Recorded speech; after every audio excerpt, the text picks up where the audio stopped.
This is Dr. Ted Hildebrandt in his New Testament History, Literature, and Theology course, lecture number 15, finishing up on prayer in the book of Luke in the Emmaus Road, and then proceeding into the synoptic problem. Well, welcome back.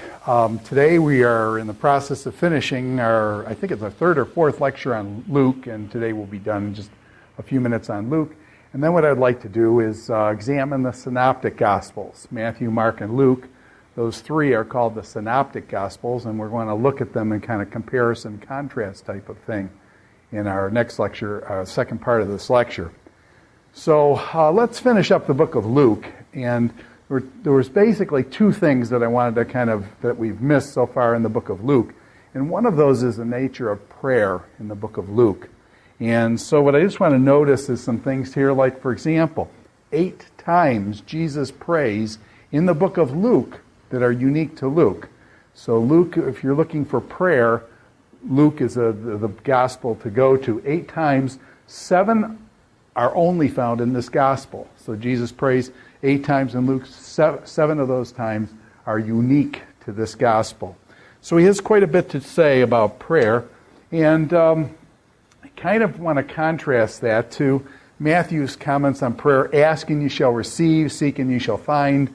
And you've got to be careful with that kind of a statement in terms of some of the people will look at prayer as almost like a vending machine where you go up, you put your coins in, you pull the lever and the candy drops down. And they kind of have a vending machine view of God and then a vending machine view of prayer. Ask and you shall receive. And they don't realize the complexities of prayer and things like that, just grabbing a simple statement out of Matthew, the Sermon on the Mount, and then trying to absolutize that, which we said before. You've got to be really careful about absolutizing those statements and things. So Luke presents another side of prayer, and we just want to look at that. And there's 2 that I'd like to look at in particular.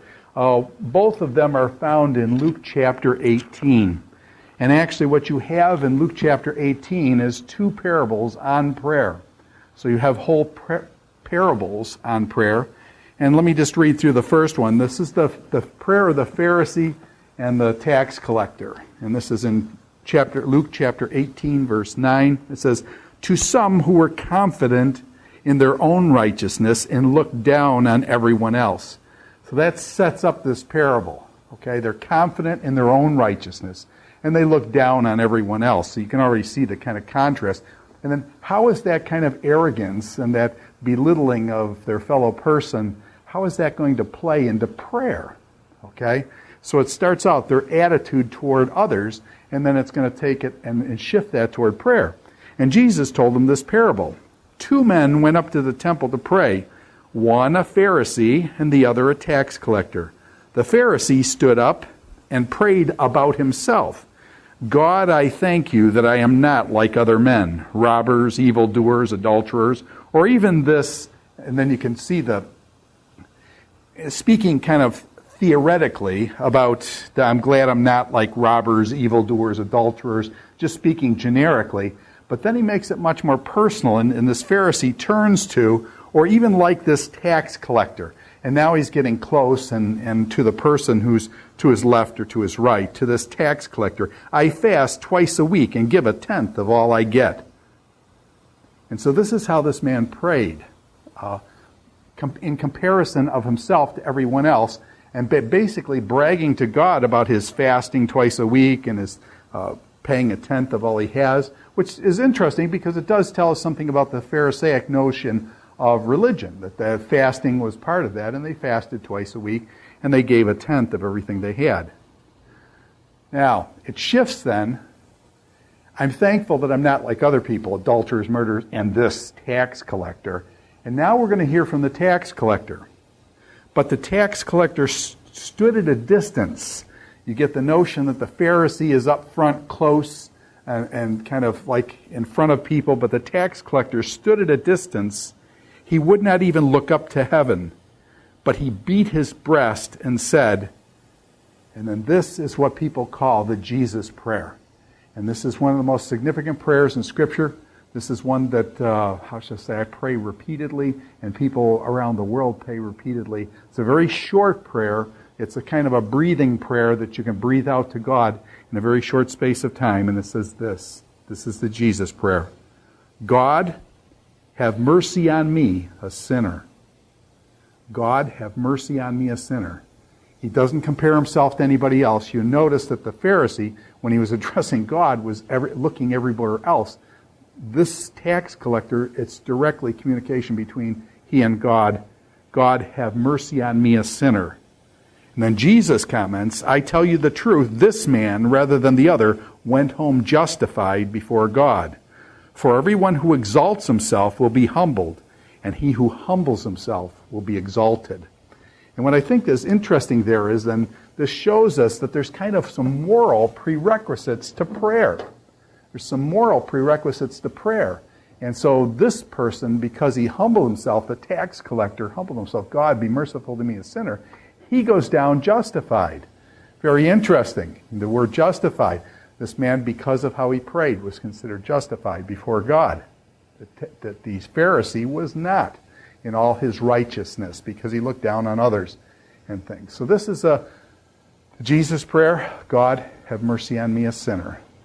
And that stance, that humble stance, is a really critical stance that when one approaches God, that one approaches not in arrogance but in humility, pleading, God, have mercy on me, a sinner. So that's a very short prayer.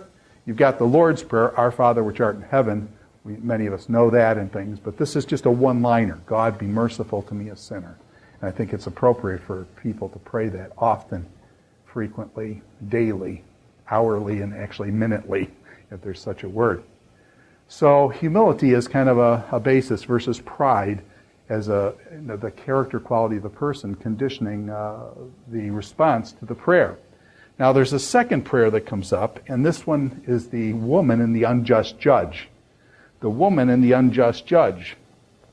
And this is another parable from Luke chapter 18. Luke chapter 18 starts out with this one, and we'll just read through it. Then Jesus told his disciple a parable to show them that they should always pray and not give up. So this is about persistence in prayer, that they should always pray and not give up. And this I think is a response I've been told at various points in my life that if you trust God, you make your prayer to God. He knows what's on your heart. He knows what's on his heart. So you don't have to ask him more than once. It's like he knows what you want, and to say it over and over and over again just becomes vain babbling. And Jesus said, don't pray over and over again. Idle repetitions kind of thing. But here Jesus talks about praying and always prayer and not give up.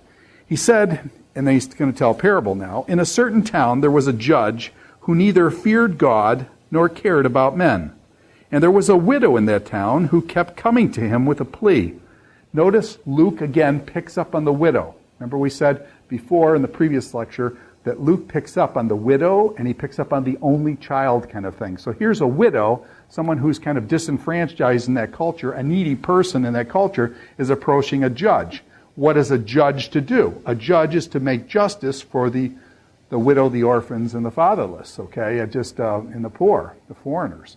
And so the judge is to take care of and make justice for those who cannot get justice in the society. So here you've got this widow coming before the judge. The judge is a person of status. She is a person of low status. And she comes to this judge. And he cares neither about God, doesn't fear God or care about men. And she says to him, and there was a widow in that town who kept coming to him. Notice the kept coming to him with a plea, grant me justice against my adversary. Now the fact of the matter is, this is the parable, so we don't know the whole story. We never do know what was it that was bothering her. What was this injustice that she was, and what was it that this adversary had done to her or was doing to her? We don't know that. And so the parables don't tell you all the little interesting details that you'd like to know. A parable is a story, and it's got a point. And so this parable is directed to that point. And so we don't really know what the injustice was. But for some time, he refused. But finally, he said to himself, even though I don't fear God or care about men, yet because this widow keeps bothering me, I will see that she gets justice, so she won't eventually wear me out by her coming. Okay? And the parable, then the Lord said, listen to what the unjust judge says. And will not God bring about justice for his chosen ones who cry out to him by day and night? Notice the crying out by day and by night. People keep coming back to God, crying out by day and by night. Will he keep putting them off? I tell you, he will see that they get justice quickly. However, when the Son of Man comes, will he find faith on the earth? And then all of a sudden at the end of this parable, you've got this jump to the eschaton, to the final days. Okay, however, when the Son of Man comes, will he find faith on the earth? And it's an interesting jump there. They will get justice. And then he puts it in that eschatological, in that end of days kind of thing, that God will render justice. And then associates that justice with the final days there. So this has to do about persistence in prayer, praying the same thing and asking for the same thing over and over, and basically saying one ought always to pray and to not give up, and not give up. And I think that's really an important thing. I think Jesus in the Garden of Gethsemane, people say, well, we shouldn't pray the same thing over and over again. Well, Jesus in the Garden of Gethsemane, do you remember that he went away 3 times and prayed each time, Father, if it's your will, take this cup from me. Okay? And Jesus asked God to take away the cup from him. Cup of sorrow, Judas is going to come to him and things, and he prayed 3 times for that, and then Judas comes and betrays him. Okay? Paul, in 2 Corinthians chapter 12, Paul tells about his thorn in the flesh. Now, we don't really know what that thorn in the flesh is for sure. A lot of people have a lot of guesses on that. But Paul had this thorn in the flesh that was given to him by God. He prays 3 times, Father, take this from me. That he prayed that the thorn in the flesh would be taken away. God didn't do it. So it's just, it's interesting. So this notion of praying persistently is a big thing in Scripture. We see Paul praying 3 times for something, Jesus praying 3 times for something, and so it's something we need to think about in prayer. The Psalms also, let me just say, the book of Psalms are largely prayers sung to God. And those Psalms would be sung over and over and over again at festivals and at feasts in Israel. And so this notion of asking and praying, many of your churches will pray the Lord's Prayer every Sunday, and we recite the Lord's Prayer. Some of us recite the Lord's Prayer almost on a daily basis. And so these are wonderful things, and prayer, continuing our conversation concerning that. I can kind of liken it, and this is not a parable, but it's kind of like a parallel, let's say. And I think of my grandson Ben. I think he was getting a bicycle for Christmas, and he basically would come to my wife, and every other line that he would come is he wanted this bicycle for Christmas. And so what happened is every time he would interact with my wife, it would kind of like this, whatever the incident was going on in the family, it would come down to, boy, I sure would like a bike for Christmas. I sure would like a bike. Have you gotten my bike yet for Christmas? What kind of bike did you get me? And it would always come back to that. And so I think that shows then his focus. He really wanted this thing. And so he, as a young person, as a kid, it's like, he's really thinking a lot about this bike. So then when he communicates with his grandparents in this case, it was, where's the bike? What, can you get me a bike for Christmas? And then that was done repeatedly. And, of course, we didn't know what Santa Claus got him, but he probably got a bike that year. So, all right. Now, just down a little bit, praying when things matter. This is an interesting one for me. I think, actually, my son was one of the people who taught me how to pray. And a lot of times I pray about things happening at Gordon College here, or relationships with students, or people that are, some students, have problems. One kid's got a broken foot, another kid's suffering with coming between cultures and having a real hard time adapting cultures. Others have trouble with the language and are struggling with language. Others are struggling with relationships to their home family, relationships here at Gordon and things. And so you pray for people and you make requests for them. But in one sense, there's no skin in the game. And it doesn't, like, whatever God does will be okay kind of thing. And so you pray just to bring it in front of God. My son, who's a Marine, went to Afghanistan, and when he was in Iraq, he went to Iraq first a few years ago, and that wasn't quite as bad, I don't think. But when he went to Afghanistan, it got really bad. And when you as a parent feel helpless, normally it's the parent's role, particularly the father, to protect his children. And when you can't protect and you have no control over what happens, and the person's getting shot at, and the record comes back, you talk on the phone and saying, yeah, we get shot at every day, then and other people, friends of his, were actually killed and maimed and hurt and things like that, and it could be him and things, and you just pray, and you pray from the sense of helplessness, and you beg. You basically learn to beg God to spare the person's life. And then I remember in Abraham in the Old Testament bartered and said, if there's 50 righteous, will you spare the city? If there's 40, 30, 20, 10, and if there's 10, please, will you spare the city? And I do remember doing the same thing and saying, God, if it's going to be him or me, take me instead of him. And I'm an old man, I'm ready to go and stuff, but spare the kid. And so you pray, begging, pleading, doing whatever you can, because it matters so much to you. And so that level of praying occurs, and I don't know whether you've had friends that you've prayed for. I think of other people. I've got a friend, Brian Kinney, who works for Baker Bookhouse. And Brian, outside of Baker Bookhouse, I've known him for a number of years and stuff, and his boy got leukemia. And so here's Brian with this young boy, I don't know, he's 5 or 6 years old, just a young kid. He comes down with leukemia, cancer in the blood kind of thing, and the kid's was on the verge of death. The doctors are doing wonderful things now, incredible things, and so we prayed, and there were a whole host of people praying for Brian Kinney's boy, and the doctors were successful. Now I don't know, this is years later now, so I'm not sure but they were successful, and they went into remission, and he seemed to be doing all right, and the leukemia passed, and they got it, and it was just really exciting. We prayed for him for probably a year, praying for this young kid, and God spared his life, and it was just a wonderful thing. And you can see as a parent, and as a parent, when your kid gets some one of these fatal diseases, you just realize, you're in a different stance where you're praying for something that really doesn't matter that much, and then all of a sudden you pray and it really does matter. My daughter's got a husband now who's got a brain tumor inside of his ear, in his brain, and basically he's lost part of his hearing already, and he's a lawyer, so it really matters that he can hear, although maybe you'd say as a lawyer he shouldn't hear, but anyways, he's got this thing in his brain, and they're afraid to go in and cut it because it's around the nerve, and it will also paralyze half his face, and there's all sorts of discussion and prayer, and so we pray for him on a regular basis now, and just so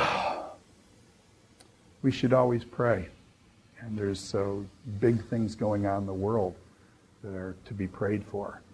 There was a man in Iran who was a Christian believer in Iran, and he was a pastor in Iran, and they basically said that he converted from Islam. You're not allowed to convert from Islam to Christianity. He converted when he was a young kid. They made him basically say, you deny your faith or you're going to die. And he didn't deny his faith. And now the big question is, have they killed him already? And stuff. Yosef was his name. And, so you get these kind of things, and you pray for this man who's got a wife and kids and things like that is being put up to be killed for his faith, to die as a martyr. This is in the 21st century. The 21st century, he is dying as a martyr for his faith. And all he has to do is recant, but he won't do it because he's a Christian. He loves the Lord. And so these things are going on here, and there's need for prayer, desperate need for prayer. So prayer is a big thing, and Luke chapter 18, really nice, two parables on prayer there. And I think there's one other thing that I wanted to cover here in Luke, and that's to kind of finish it out. And this is the Emmaus Road. The Emmaus Road is a famous narrative when Jesus has risen from the dead, and basically his disciples then are just like, Jesus died on the cross, they're all really down, and then after 3 days he rises from the dead, and when he shows himself, some of the people see him, some of the people don't. You remember Thomas and stuff when we get into John hadn't seen him yet himself, and so he questions things. This Emmaus Road is two individuals, and they're walking out from Jerusalem by themselves. They've been in Jerusalem for the death of Christ, and they've heard rumors of the resurrection, but they don't know what's really going on. And so they're walking a Sabbath day out to Emmaus Road. This is about 7 miles out of Jerusalem to the west. And so they're going on this road. I've had the privilege of walking on this Emmaus Road. It's the old Roman roads. The Romans built roads throughout the empire, and those roads are so good that they're still in existence today. Many of them without potholes that they made slabs of stone. A really incredible road structure. This is from Luke chapter 24, starting with verse 13. It says, "Now the same day, two of them were going to a village called Emmaus, about 7 miles from Jerusalem. And they were talking with each other about everything that had happened." Okay, this is now Jesus has died, rumors of resurrection. "And as they talked and discussed these things with each other, Jesus himself came up and walked along with them. But they were kept from recognizing him."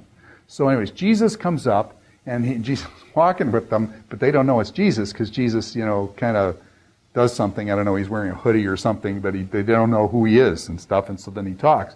So he asks them, "What are you discussing together as you walk along?" They stood still, their faces downcast, okay, still thinking Jesus was dead. One of them, named Cleopas, asked him, "Are you the only visitor in Jerusalem that does not know the things that have happened there in these days?" "What things?" he asked, playing stupid kind of things like, what's going on? Getting them to provide the information and things and seeing their perspective on what they're thinking. Well, Jesus, it's Jesus, okay? He asked them, "What things?" he asked them. "About Jesus of Nazareth," they replied. "He was a prophet." Very interesting. He was a prophet. What was their understanding of Jesus? "He was a prophet, powerful in word and deed before God and all the people. The chief priests and our rulers handed him over to be sentenced to death, and they crucified him. But we had hoped that he was the one who was going to..." Now, what was the nature of their hope? This is a really kind of neat passage, because it tells us here are two Jewish people. They're describing the nature of their hope that they had for the Messiah. And so here's their hope that they describe. "But we had hoped that he was the one who was coming to redeem Israel."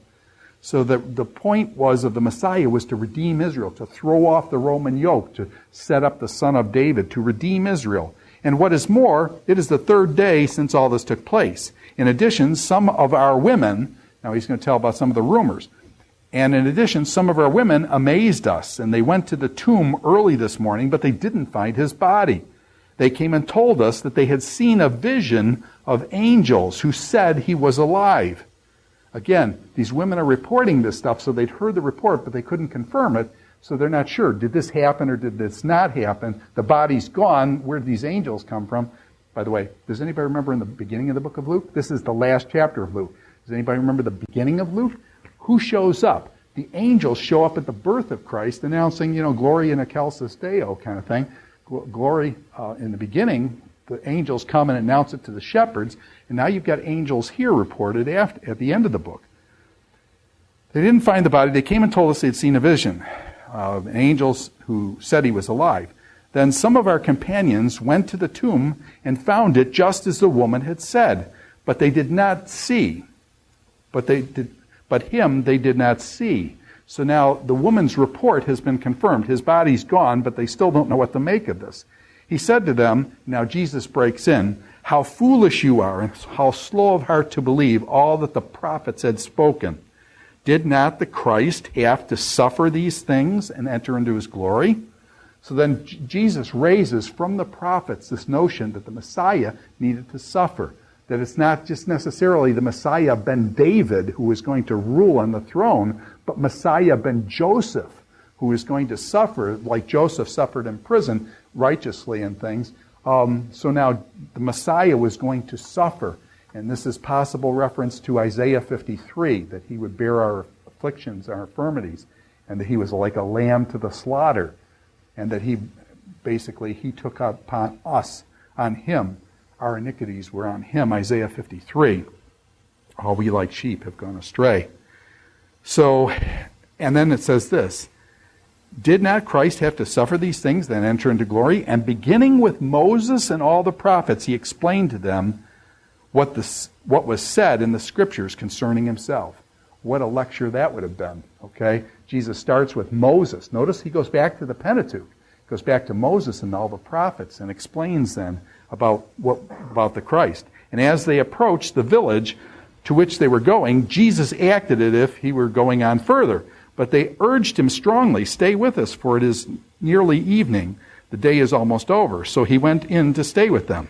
And when he was at table with them, so now he sits down at table with them, he took bread, gave thanks, broke it, and began to give it to them. So now you've got Jesus sitting at table, breaking bread with them, giving thanks for bread. Does that remind you of anything? It's kind of like this is the post-Eucharist, the post-Lord's Supper now, and Jesus sitting down and breaking bread with them as he had broken bread with his disciples before. And now he's breaking bread again. And so notice what happens, okay? So then he was at table with them. He took bread, gave thanks, and broke it, and began to give it to them. Then their eyes were opened, and they recognized him, and he disappeared from their sight. They asked each other, "Were not our hearts burning within us as he talked with us on the road and opened the Scriptures to us?" Did not our hearts burn when he opened the Scriptures to us? Beautiful. Beautiful saying. They got up and returned at once to Jerusalem, where they found the 11 and those with them assembled. So you have the 11 apostles and those assembled with them, apparently more than just the apostles and stuff. It is saying, "It is true, the Lord has risen and has also appeared to Simon." And the two told what had happened on the way and how Jesus was recognized by them when he broke the bread. Now, I think there's one other passage that I want to bring up, and this is down in chapter 24, verse 44. And this is interesting to hear their description. And it says this. He said to them, this is Jesus speaking now, "This is what I told you while I was still with you. Everything must be fulfilled that is written in," and then he describes the Old Testament. And here's how he describes it. Everything that was a witness about me in the law, the prophets, and the Psalms. The law, the prophets, and the Psalms. And so in here in Luke chapter 24, verse 44, you have the threefold canon of the Old Testament. This is the Jewish canon. Moses, the Pentateuch, Genesis to Deuteronomy, the Torah. Then you've got the prophets, the former prophets, starting with Joshua, Judges, and Samuel's going through there. Kings, those are called the former prophets. The latter prophets, Isaiah, Jeremiah, Ezekiel, Daniel, and the 12. Okay? And so you've got Moses and the prophets and the Psalms. The other section of the Old Testament is the writings, of which Psalms is the chief. Okay, huge book, the Psalms. And so Jesus here mentions the threefold division of the Old Testament and explains to his people then they must speak these things about me in the law and the Moses in the prophets and in the Psalms. And he opened their minds so that they could understand the Scriptures. And so this was after the resurrection, and Jesus goes through with his disciples through Moses, the prophets, and the writings or the Psalms. And so that's a key passage when you're thinking about canonical studies. The Old Testament was broken into these three sections, and those three sections are mentioned by Jesus after the resurrection. Well, that finishes the book of Luke for us, and now we've got Luke done. We take a step back now. We've been looking at Matthew, Christ is King. We've been looking at Mark, the amazing suffering servant. We've looked at Luke, the perfect man, Christ growing and things in various ways. And now what I want to do is jump over from the Emmaus Road, and I'm going to jump over to another whole section here. Let me actually get out of this, come back, and get up to, we're going to go into the synoptic problem now. And what is the synoptic problem? The synoptic problem is basically what happens when you compare Matthew, Mark, and Luke. And so there's going to be similarities and there's going to be differences. Now, when there's similarities, there's no problem, okay? When the gospel writers, Matthew, Mark, and Luke, all say the same thing, that's not really a problem. But these three gospels seem to be very similar, so they call it synoptic. I don't know, you can synoptic, synoptic. Sun in Greek means with, optic, like optician, ophthalmology, with one eye. Okay, so the synoptic problem says that these three Gospels, Matthew, Mark, and Luke, see Jesus with one eye. John, on the other hand, John is totally different. John gives a totally different perspective. So kind of as you need two eyes to give you depth perception, and you have two eyes so that you can realize that chair is closer, the clock in the back of the room is much further, and you have depth perception because you have two eyes. They're actually developing now video cameras with two cameras shooting, and then almost like our eyes to give the sense of, even in video camera work now, of this three dimensions now. It's really kind of neat what's happening. But what you have is Matthew, Mark, and Luke giving one perspective and John giving another one. Very different perspectives between the synoptics. But among the synoptics, those are all with the same eye.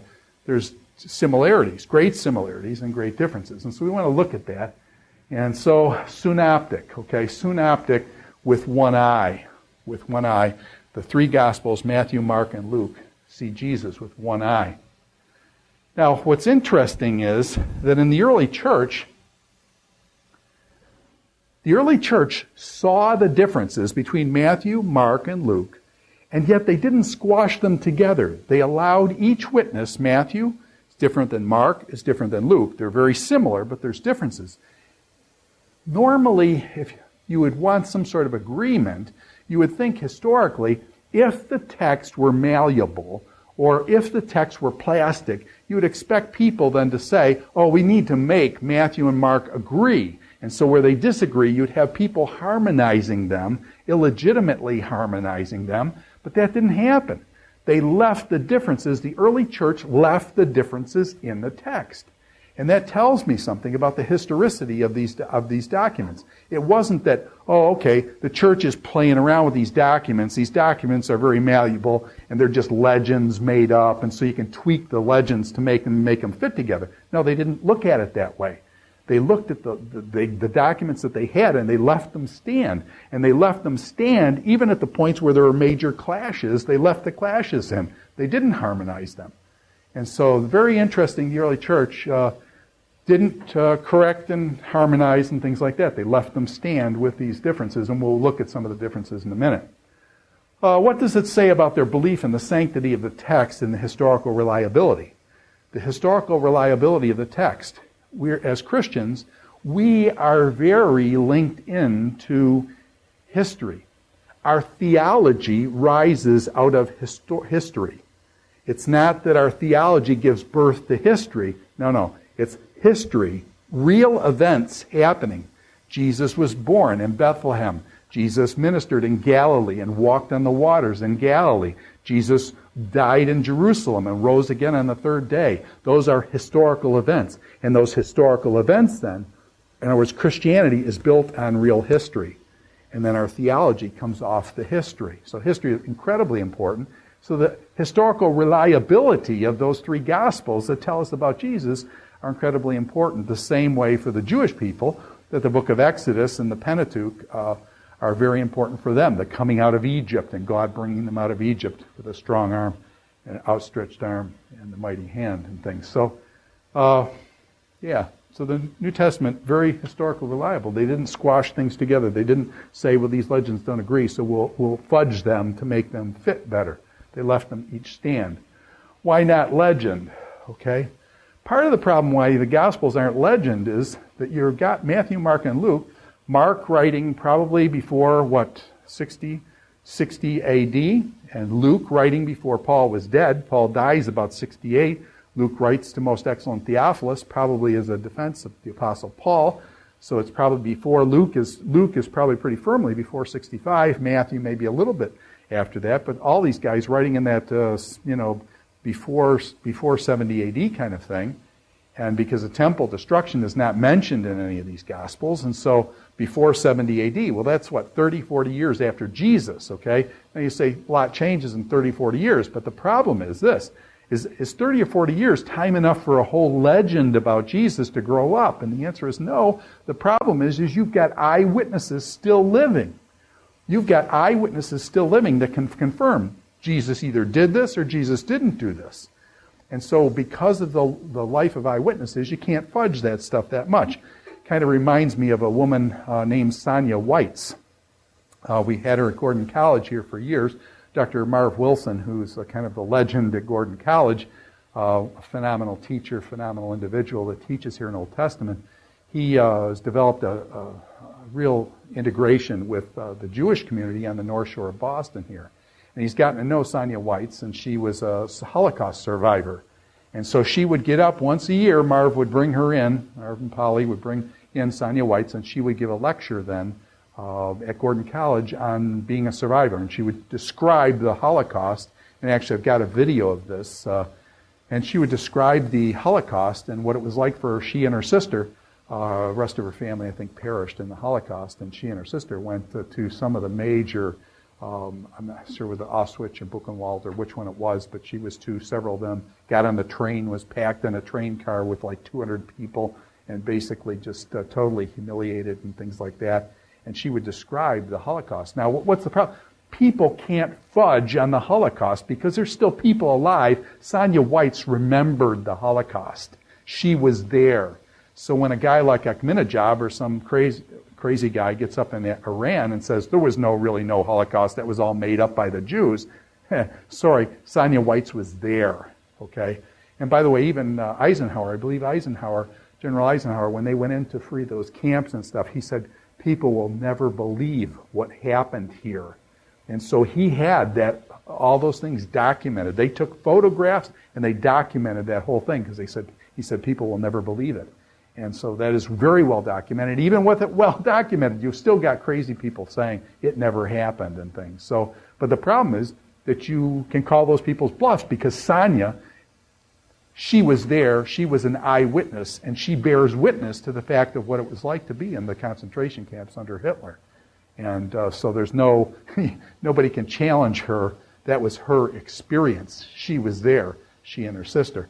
The problem, now what's one of the problems? The problem is Sonia died just a few years ago, and so now she doesn't come and tell her story anymore, and so that's what's happening to a lot of the survivors of the Holocaust. They're dying out.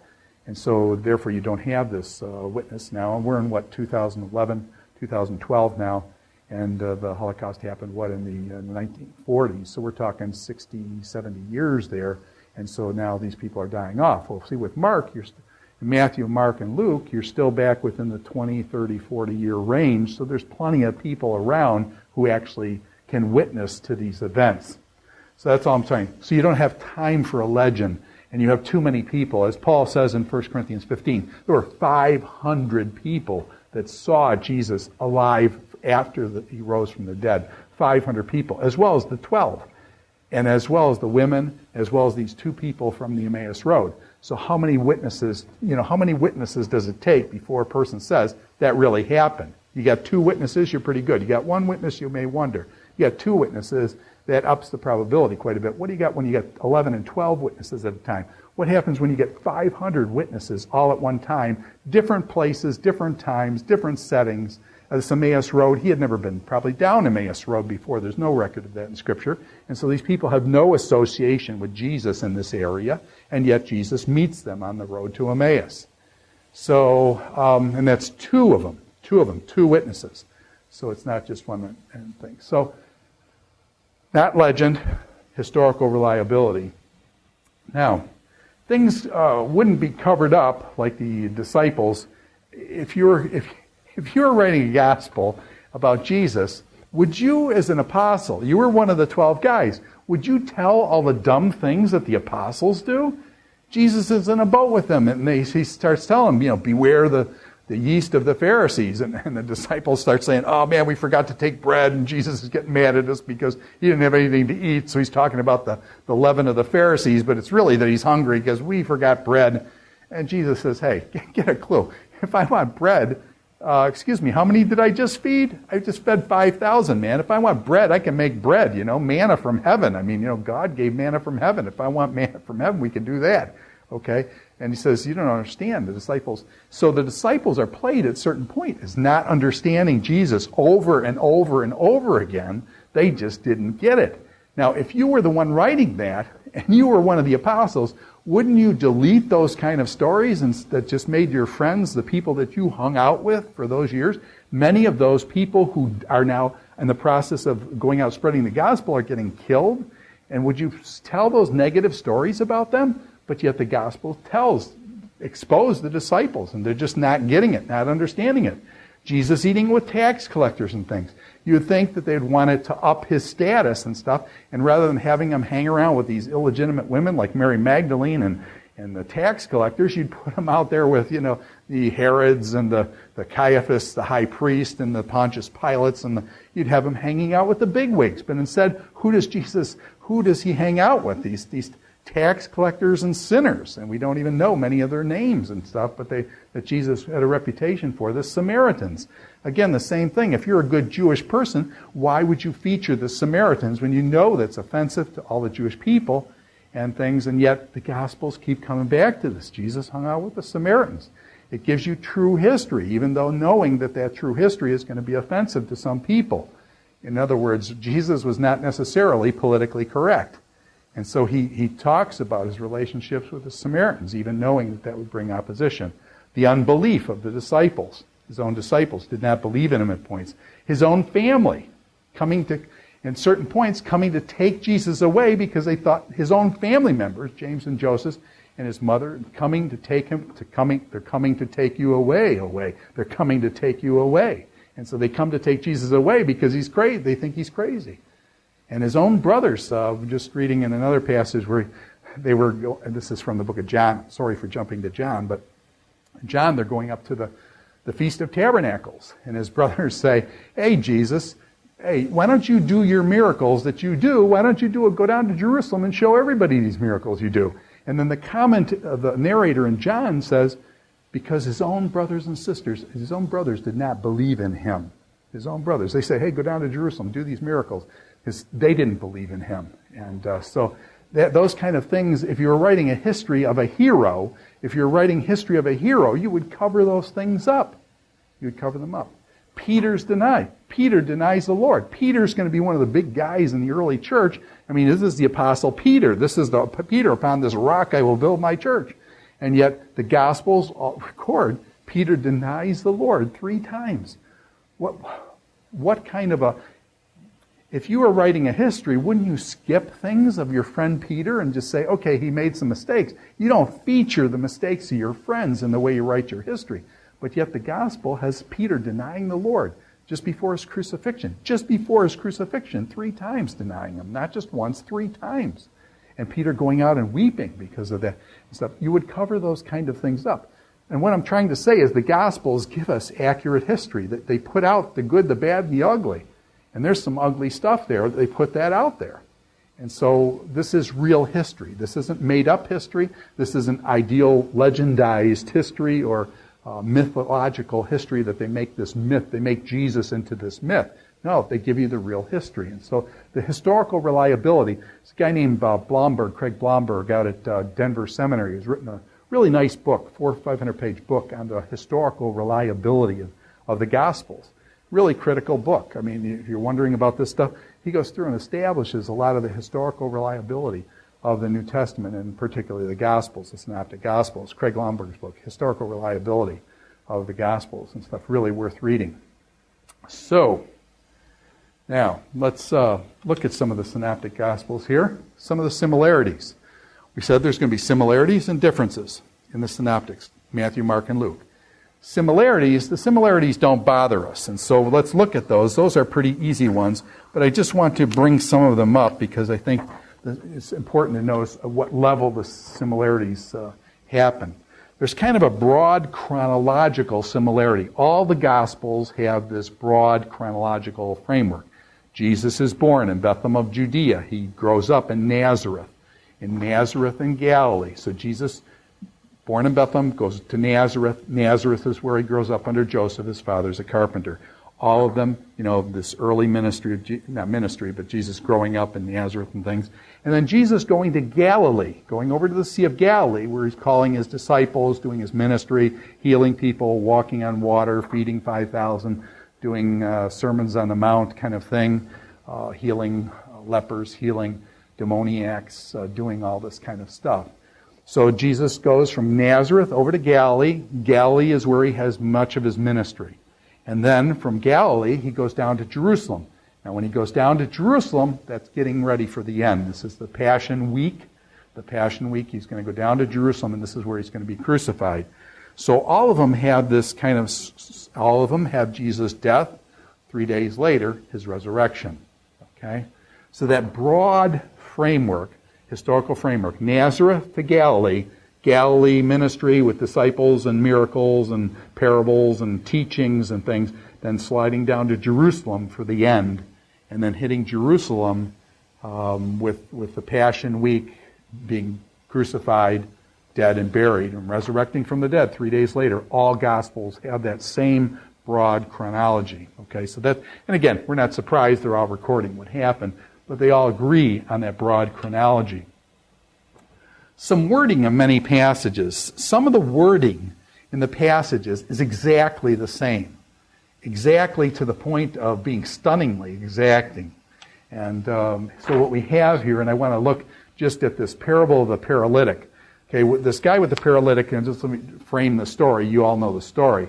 Jesus is he's teaching. He's in a guy's house, and there's a crowd out there, and these guys are bringing this guy, he's crippled, and he's brought by his 4 friends. So his 4 friends are carrying this guy on a mat, and they can't get into Jesus. The crowd is this sellout crowd and stuff. So what are they going to do? They got this guy who's crippled. They got to get him into Jesus so Jesus can heal him. You remember the story. They go up on the roof. They take the roof apart. The roofs were flat in that culture, and they basically flat roof made out of mud and branches and things. A lot of that didn't have real good shingles like we have in New England, and real steep roofs and stuff, flat roofs. They go up, they take the roof apart, and you can imagine Jesus sitting there and all this dirt falling down on him. But anyways, this guy, and then boom, right through the roof, they drop this guy down in front of Jesus. Jesus looks at the guy and says, hey, everybody's expecting Jesus to say, get up and walk. Jesus doesn't say that. Jesus never does what you expect. And so Jesus looks at the guy and says, your sins are forgiven. And everybody freaks out, or some of the people there freak out and say, whoa, who can forgive sin but God? Exactly the point.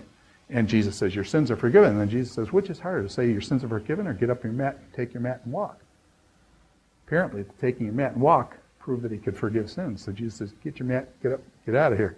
The guy stands up, walks out, boom. And by the way, small town, would everybody in the town know this guy was a cripple, probably, and how he was made cripple and the whole situation with the family.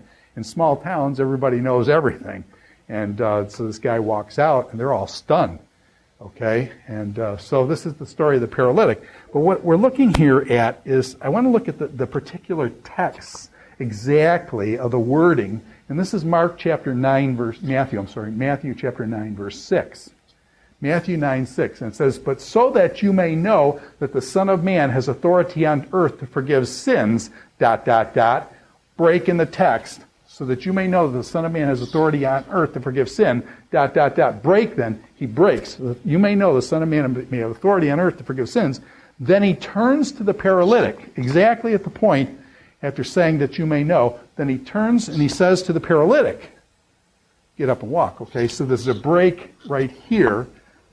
And I just want to look at that break where he breaks away from his talking to the crowd, and boom, he turns to this guy who's paralytic.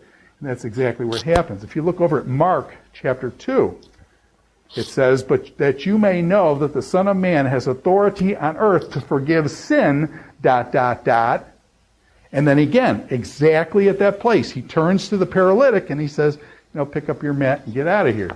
Okay? But the break is exactly at the same point. And then, of course, we're showing similarities in Luke chapter 5, verse 24.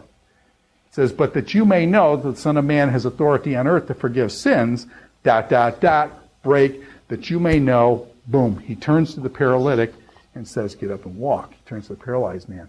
So you can see that in all three of these narratives, Jesus breaks at exactly the same point. What I'm trying to say is then, these are the synoptic gospels.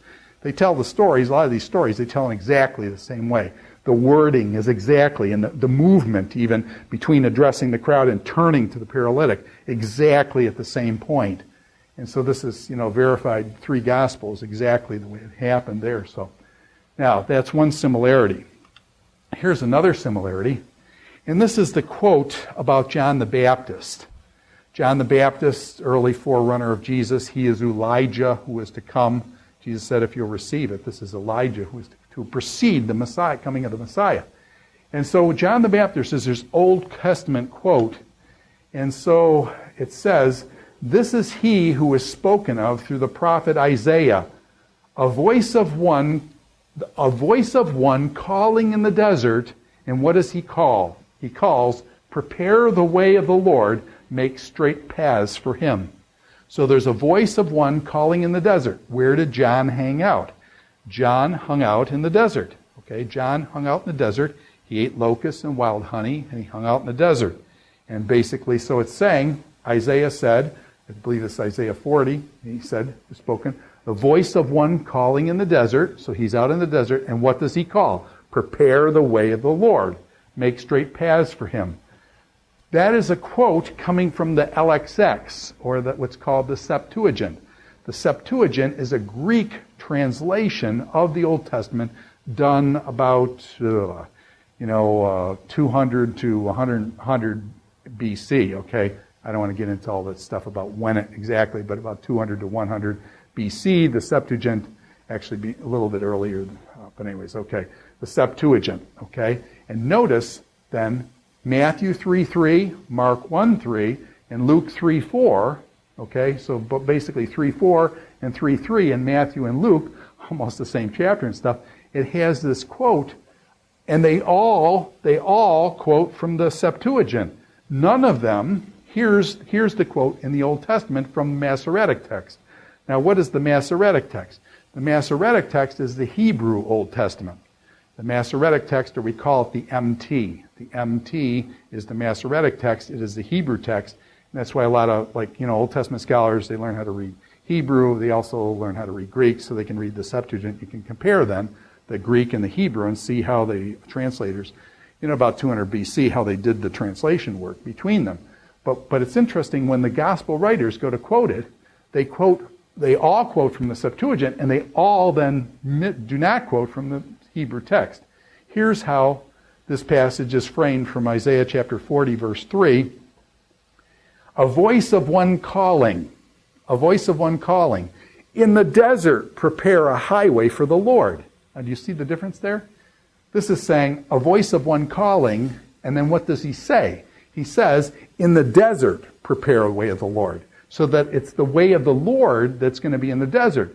But when you look at the Septuagint, it says the voice of one calling in the desert. So in the first case, in the Septuagint, it's the person who's calling is in the desert. Whereas in the Masoretic text, it's just a voice of one calling, and what does he call? In the desert, prepare a way of the Lord. It's the way of the Lord that's in the desert. So in the one, the speaker is in the desert, and he calls, prepare the way of the Lord. In the other one, it's prepare a way of the Lord in the desert. So the way of the Lord is in the desert. So these are definitely different readings then between the Septuagint and the Greek and the Hebrew Masoretic text. And so what it's saying is then that they all three Gospels, Synoptic Gospels, they all switch over to the Septuagint, and they all ignore the Hebrew reading of the text there. So very interesting. All three are in agreement on there. Word for word, word perfect, okay? To quote a software package, okay? Word perfect. So the similarities. These are striking similarities. Striking similarities. They're exactly word for word kind of things. Very similar.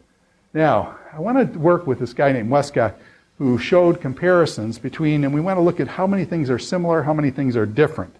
And so I want to put up this kind of a chart, and we're going to look at, how much of Luke or Mark was different and how much of Mark was similar to the other Gospels. So the differences are going to be the differences from the other Gospels. Similarities are going to be when they overlap, when they're similar.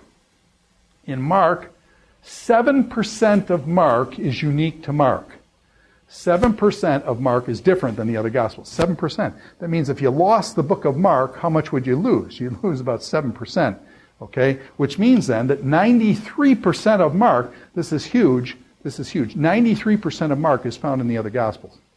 And a lot of New Testament scholars today, there's some divergence on this, there's some argumentation on this, but many New Testament scholars will hold to a Markan priority, as they call it. That in other words, Mark came first, and Matthew and Luke used Mark. So Mark came first, and then Matthew and Luke drew on Mark, they call that Markan priority, that Mark came first. And here's one of the reasons why they do that. Not the only reason, certainly, but this is one of them, that Mark, so much of Mark is found in the other Gospels. 93% of it is picked up in Matthew and Luke. That's incredible. So most of Mark is found elsewhere. Now, Matthew, 42% of Matthew is unique to him, and 58% of Matthew is similar, so that Matthew shares with other Gospels 58%. 42% is unique, so that's 42%. That's quite a bit, okay? And you look at some of the things in the Olivet Discourse and other things in Matthew, they are unique. Luke, you'll notice this is edging up. Luke is now almost 60% unique. But nevertheless, 41% is basically is found in other Gospels. So Luke is about 60-40. 60% unique, but 40% overlap. So there's still quite a bit of Luke is found elsewhere. And so that these three Gospels, now you see, are very similar to each other, especially Mark. Now, let's look at John. John, we said, is not one of the synoptic Gospels. Matthew, Mark, and Luke are the synoptic Gospels. John's totally different. John is 92% unique. 92%. You see that? That's incredible compared to these three. You can see why these three are paralleled. And John, 92% of John is found nowhere else. Totally unique to John. And only 8% of the book of John is found in these other three Gospels. And that's why John is giving you a different perspective. It's interesting, actually, the John and Mark roles almost reverse. 8% is similar to John, is similar to the other Gospels, but Mark has only a 7% unique to him. Matthew has 92% unique to him. Most of Mark is found elsewhere, and so there's almost like a flip-flop back on those. But John's very unique. John's very unique. And so these three are the synoptic Gospels, and this one, John is John. Okay, so this is just kind of a comparison of how much there's overlap, and we said there's a lot of overlap with Mark, and not so much, and totally not much with John. Now here's another way to look at it. If you do these, you remember these Venn diagrams from when you're in high school and things. Probably try to forget this Venn diagram stuff, but it actually comes in pretty handy here in comparing these three things. Okay, so you've got Mark. Only 50 verses of Mark are kind of unique. Matthew has 280.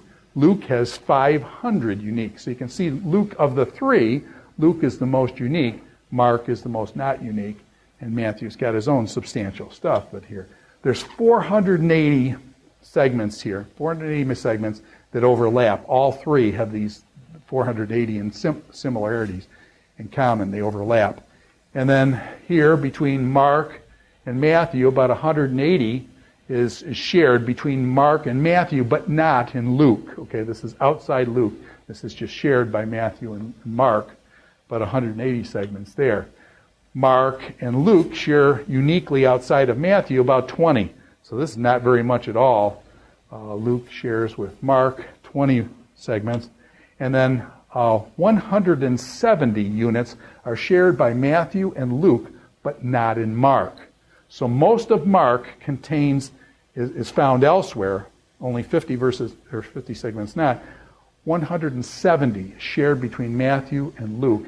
And we call this 170 is going to be called Q. Well, we'll see this in a minute, what Q is. We're going to call that the quella, the source. And this is the source that's shared. This is the material here, Q, that's shared by Matthew and Luke, but not in Mark. So it's outside Mark, and that's what they call the Q source. In other words, if there was a source that Matthew and Luke had that Mark didn't have, and Matthew and Luke drew on that Q source to provide the 170 segments there. Now, differences. We talked about the similarities, and the similarities usually are not a problem. Everybody kind of agrees with the similarities, and they show similarities, but the differences cause people problems. Okay, this is called the synoptic problem. What do you do with the differences? Okay, and so One of the differences will be the ordering of events. The ordering of events. And this is, I think, significant. The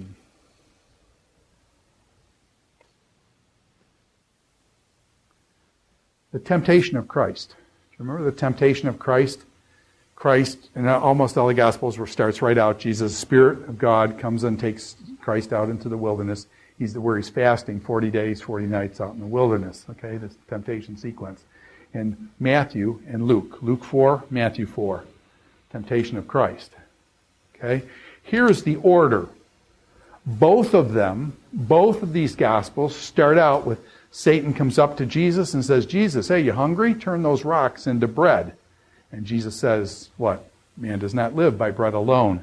Jesus quotes from Deuteronomy. Actually, all 3 times Satan tempted him, he quotes from Deuteronomy 4 to, I think it's chapter 11 or chapter 8, something like that in that section from chapter 4 on in Deuteronomy.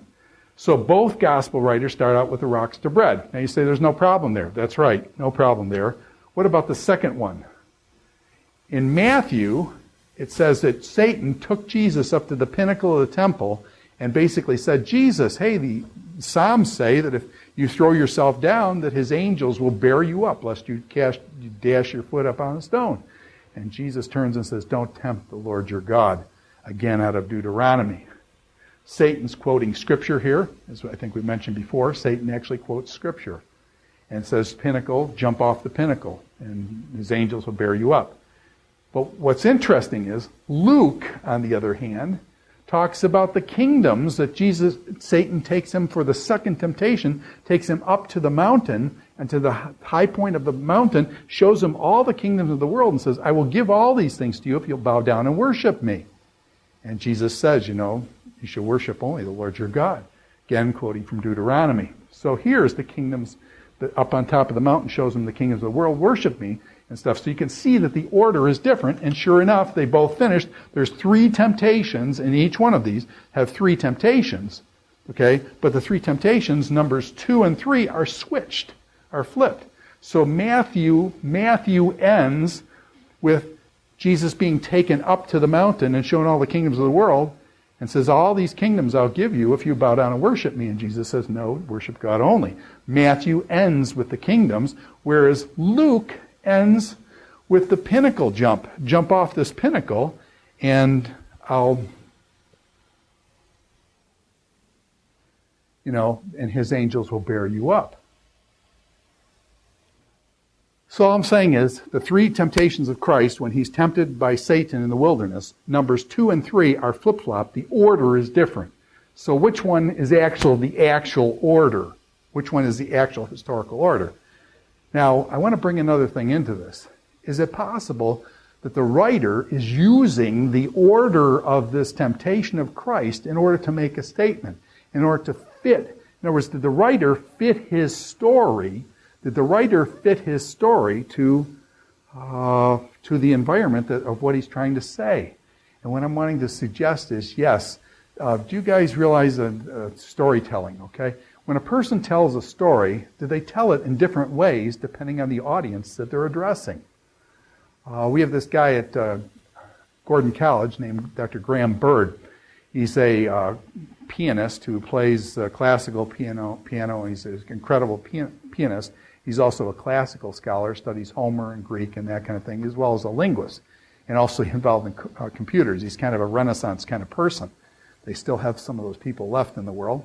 And it's very interesting. He sits down and he calls what he calls it jazz, okay? And so he sits down with this metaphor on jazz. And so what happens is he'll play something like, let's take a song like Amazing Grace. Amazing Grace, how sweet the sound that saved a wretch like me. And so he'll play it. And what he'll do is then he'll take the song Amazing Grace and he'll play it in a classical style, in the style of kind of Beethoven or Mozart. And all of a sudden you'll hear him doing his little playing, and it will sound, you will recognize that it's Amazing Grace, but you will recognize also that he's playing it like it was a classical piece. And then all of a sudden he will switch and play that from Amazing Grace played as a classical piece, and then all of a sudden he'll switch and play Amazing Grace as if it's a gospel song in a kind of a First Baptist church and stuff, and he'll start beating on the piano and start playing Amazing Grace like it would be in a Baptist church kind of context. And then all of a sudden, he'll change. Again, you recognize both classically that it was Amazing Grace, and when it was played as a gospel kind of song, Amazing Grace, and then all of a sudden, he'll turn it into jazz. And it's almost like you're down in New Orleans and this guy is out on the street side there playing this song, Amazing Grace. Now, by the way, do you recognize it as it's jazz? You recognize immediately that it's jazz, but you also recognize that the song is Amazing Grace. Now, each one of those was Amazing Grace, but they were played totally differently, and you can see he could play in a classical audience, he would play it this way. In a gospel audience, he would play it this way. If you're down in New Orleans, he'd play it this way. Same song, but different. And anybody that's taught much, when I was younger, I taught at a Bible college down in Bristol, Tennessee, and I was a pastor, like preaching at like 5 different churches, and so I had like 5 churches, and every week I would go to a different church and preach. Okay, so it was like a circuit rider preacher, and so I would go from one church to the next, and would go 5, and then I'd go around like that. So what happened is I developed a sermon, and I would preach the sermon. Now, at the first church, I would preach it, and then the next week, I would preach the same sermon at a different church. A third time, I would preach at a third church, fourth and fifth church. I'd preach the same sermon 5 weeks and do it at 5 different churches, 5 different audiences. Now, question, each time I preached the sermon, was it the same sermon? It was the same sermon all 5 times, but my wife would go with me to these various churches and things, and she'd always say, the first time you preached it, it was pretty terrible, okay? And so, okay, you go off the first time, she says, the first time is down, you didn't really have it together and stuff. She said it got much better the second time. She said the third time, you were the best. The third time, you had really honed it, and you preached it really well. She said by the 4th and 5th time, she said, especially the 5th time, she said, I could tell you were bored with your own sermon. And so there was kind of like a crescendo coming up. It was terrible initially. It got better. And finally I got it right. And then after I got it right, it was downhill from there. And so I'm saying is the same sermon preached in 5 different churches. Did I ever use exactly the same words? Some. But with each church where the story's a little different, and things get tweaked a little bit. Some dependent upon the audience interaction, and some dependent on my crafting of the sermon to a different level, editing it again. And things. And so all I'm saying is it's possible to tell the same story several different ways. This has also come up. My son got back from Afghanistan, and he tells stories, and I've heard his stories now told several times. And it's been very interesting. Each time he tells a story, he tells it one time to his brothers and sisters, and he tells a story, and everybody's laughing, rolling on the floor. It's just that he's an amazing storyteller. And he tells a story, and it's really humorous. The children leave the audience and the thing, and then he talks just to my wife and I, and then he tells us the same story, but with totally different meaning, and just drops some really, really heavy stuff. And it's the same story, but told with different effect on the audience and stuff. So storytelling is important. And what you have here is then, let's look at this. What's Matthew doing with the story? Matthew takes this temptations of Christ, rocks to bread. Well, why do they start there? Jesus has been fasting for 40 days, so the first question he's going to ask him is, do you want something to eat? Okay? So they all start with rocks to bread. But notice how Matthew ends with kingdom. Shows them all the kingdoms of the world. Bow down and worship me. Matthew chapter 4, this is all the kingdoms and worship me. What does chapter 5 of Matthew go into? Matthew chapter 5 goes into the Beatitudes. Blessed are the poor in spirit. Blessed are the meek. Blessed are those that are persecuted for righteousness' sake. Blessed are the pure in heart, for they shall see God. It's the Sermon on the Mount. So after chapter 4, you've got this going into the Sermon on the Mount. Teachings about the kingdom. Teachings about the kingdom in the Sermon on the Mount. So Matthew sets up the teachings of the kingdom by ending the temptation of Christ with the kingdoms of this world. Bow down and worship me. And then boom, the kingdoms of this world. Well, now Jesus will tell you about his kingdom. His kingdom is found in the Sermon on the Mount as he describes kingdom living. Okay? So Matthew I don't know whether it switches its original order, we don't know for sure, but Matthew, you can see it fits perfectly into the narrative, how Matthew's going to pick it up. Jesus is now going to teach on the kingdom in chapter 5, 6, and 7, the Sermon on the Mount. So Matthew's story the three temptations of Christ ends with that kingdom, and then Matthew is going to teach. Jesus is going to teach in the kingdoms. Now, what about Luke, you say? And actually, this is the first year I've seen this, but Luke starts with the rocks to bread, of course, because Jesus is hungry. The kingdoms of the world is offered, the second one, but the pinnacle of the temple, take your stuff off the pinnacle temple and throw yourself off, and his angels will catch you and bear you up. I never saw this before, but I looked because I saw this, how this bled from one into the other. I said, I wonder if Luke ends with this pinnacle jumping off the pinnacle. I wonder if there's a connection to what follows in Luke. And sure enough, guess what? Luke has Jesus going to the synagogue in Nazareth, teaching in the synagogue in Nazareth. Nazareth was his hometown. The people in his hometown reject him, and they take him off to the cliff that's overlooking the Armageddon Valley, the Jezreel Valley. They take him from Nazareth out to this cliff, and they are going to throw him off the cliff. So Jesus is going to be thrown or jumped off the cliff and be thrown down exactly the way this is the pinnacle. Get on the pinnacle and jump off. His angels will bear you up. And then what you have is this story of Jesus taking to the cliff and going to be thrown off the cliff. So it seems to me the story of Luke, then, this pinnacle jump, leads right into Luke's next story of Jesus teaching in Nazareth, and the conclusion of that his own people in Nazareth would reject him and take him to the pinnacle, and they're going to throw him off. And so what I'm suggesting here is that this is beautifully crafted literature. In other words, the guy tells a story, and he crafts the story to make it fit with. He connects story to story. These stories are organically connected.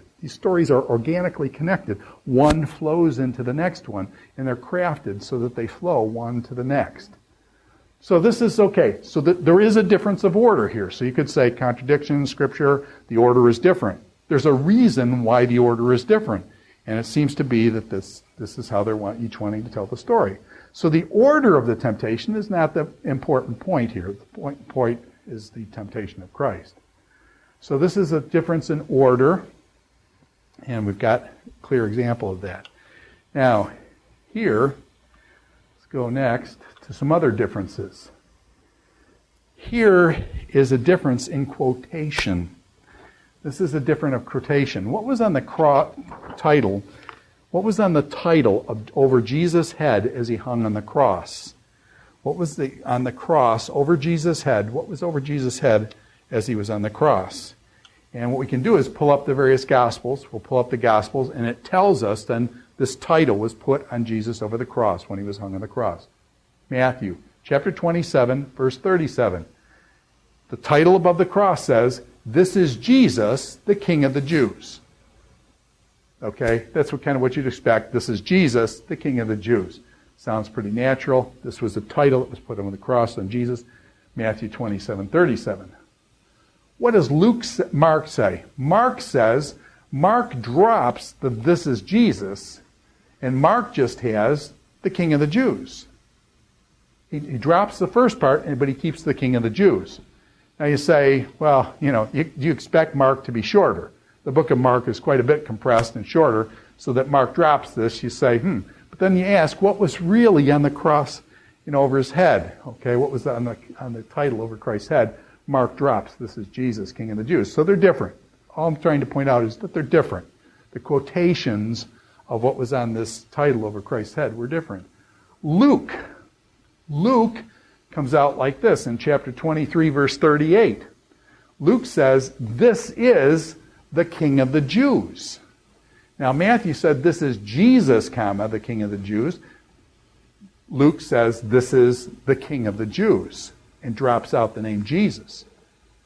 So now what happens here is you have three different readings, and therefore I ask you in the resurrection, therefore, which one of these readings was really over the head of Christ? Now you say, well, Matthew seems to get the most, so we pick the biggest one because the other ones can be condensed out of that. But you see, there's differences here. That's my point is you have a quote of what was on the title over Christ's head, and there are three different recordings of what that exactly was. So they're different in things. Now you say, wait a minute, Hildebrandt, what about John? Yeah, guess what? Would you expect John to be different? Sure enough, he is. In John, the title above the cross over Jesus' head says, Jesus of Nazareth, the King of the Jews.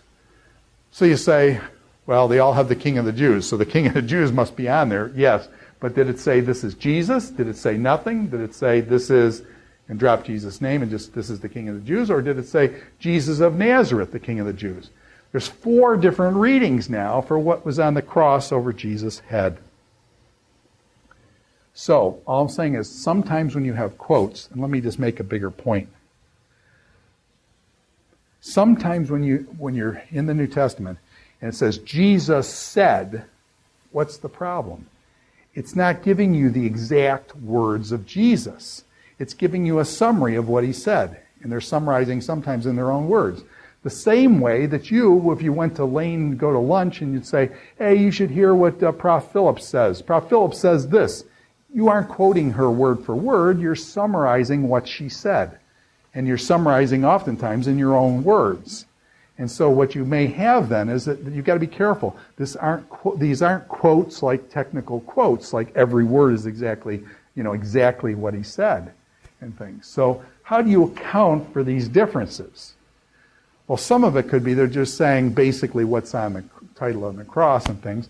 It's very likely, and actually we know from the records, that the title on the cross was in 3 languages. The title on the cross was in 3 languages. And so you've got basically probably Greek and Aramaic up there. So one of these would be in Greek, one of these would be in Aramaic, and another in a different language. And so you had 3 different languages. Is it possible then that in 3 different languages they had different titles? In other words, it wasn't word for word, and that in the different languages they had different titles. And so what you have here is each person then copied a different one of those languages up there, and the 3 different languages weren't the same. That's possible. Okay, that's possible. Okay, and so the 3 different languages with 3 different descriptions above the cross, that's possible. Let me just push that a little bit further. When in your Bibles you have the red letter Bible, this is what Jesus said, and what Jesus said is in red letters. What's the problem with that? What language did Jesus speak in?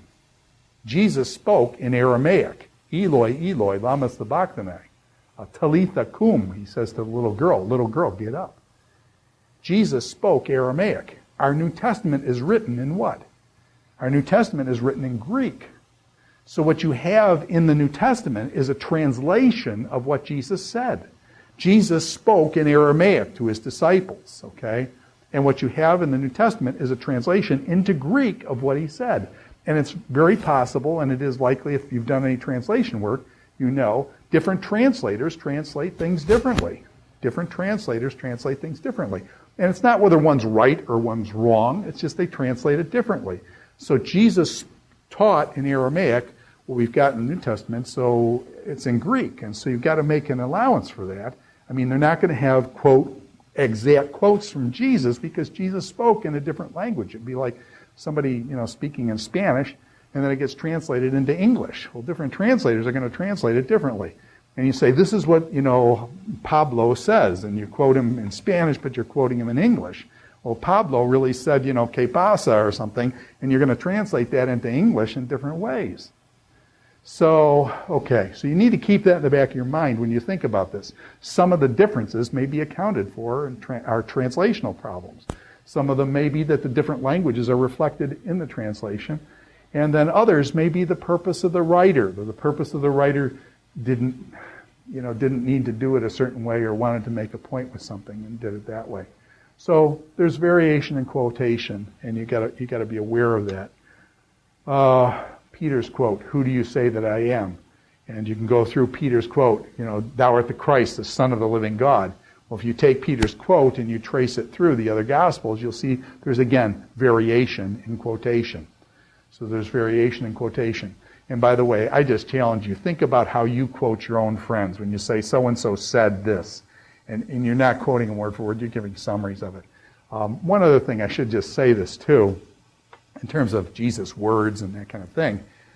Think about the sermons. Remember back in Matthew, we talked about the 5 great discourses in the book of Matthew.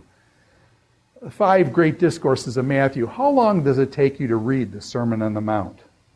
Sermon on the Mount is Matthew 5, 6, and 7. How long does it take you to read that? Well, if you were to read it out loud, and my Greek students could do it out loud in Greek, it would take you probably about 10 minutes to read the Sermon on the Mount. Now, how many of you really think that when Jesus gave the Sermon on the Mount, that sermon was 10 minutes long? I want to tell you, when Jesus gave a sermon, the Sermon on the Mount, I want to suggest to you that it was much longer than 10 minutes. And so Jesus probably gave a sermon for what, half an hour, an hour? Some of those people, when they gave sermons in the ancient times, they gave sermons for hours. And what we have, we've got 10 minutes. We've got 10 minutes of what Jesus said there. We don't have the hours or the hour that he gave. By the way, we know that to be true. Do you remember we're reading in the book of Acts right now? You guys are reading in the book of Acts. And you remember in the book of Acts, I think it's, chapter 19 or 20 in the book of Acts, you've got, it's chapter 20, I believe, you've got Eutychus. And Paul gives a sermon, at Ephesus or someplace in Turkey there, and Paul's giving this sermon, and Paul's sermon goes so long, it kind of is like this class sometimes, that the sermon goes so long that this Eutychus guy falls asleep in the windowsill, and he actually falls out the window because he fell asleep during Paul's sermon, and Paul's got to go out and raise this guy up from the dead kind of thing, because the guy broke his neck or whatever, and so Paul heals this guy from falling out the window because his sermon was so long, and the guy was tired and things. So all I'm trying to say is when it says Jesus' words, when you have these great discourses of Jesus, the Olivet Discourse is only 2 chapters. The discourse of Sending of the 12 is 1 chapter long. But what we're getting is a 3-minute synopsis or abstract or condensation of this sermon that probably would have gone on for a half hour, an hour long, but we've only got that much of it. So be careful when you say, who do men say that I am? You are the Christ, the Son of the living God, okay? And there'll be variations on that. Because they're not giving you, don't think of it in terms of quotes. Okay, they're giving you summaries, abstracting what was said there. So, you are the Christ, the Son of the living God, okay? Here is Mark. You are the Christ. Now, you notice that he drops off. Again, Mark is shorter. Mark kind of gets to the point. You're the Christ, drops off the Son of the living God. And Luke says, the Christ of God. The Christ of God. So Luke kind of takes the Christ here of God and kind of puts it together in his own way. Okay? So all I'm saying is be careful of the quotes. Okay, the quotes, there's variational differences. Some of that may be due to the fact that Jesus spoke in Aramaic, and these are different translations of it. Some of it may be compositional not problems, but just the writer, Matthew, Mark, and Luke, are trying to do something different with each one of them, so it would have to do with the composition of the writer. And sometimes they're just summarizing what he said, and they summarize it differently. That's all. Don't think necessarily about the quote marks. Okay, here's some other differences. Sometimes there's a difference in number. In Matthew chapter 8, verse 28, he comes up to the demoniacs. How many demoniacs from Gerasa are there? You remember the story. There's this guy who comes out, he's cutting himself, he's in the graveyard, cutting himself. They bind him with chains, he snaps the chains, nobody can bind the guy. And the guy, I should say guys, there's 2 demoniacs in Gerasa, in Matthew chapter 8, and Jesus comes up and he's going to cast them out. This is Legion. They say, please cast us into the pigs, and the pigs then run down the hill and get drowned in the Sea of Galilee.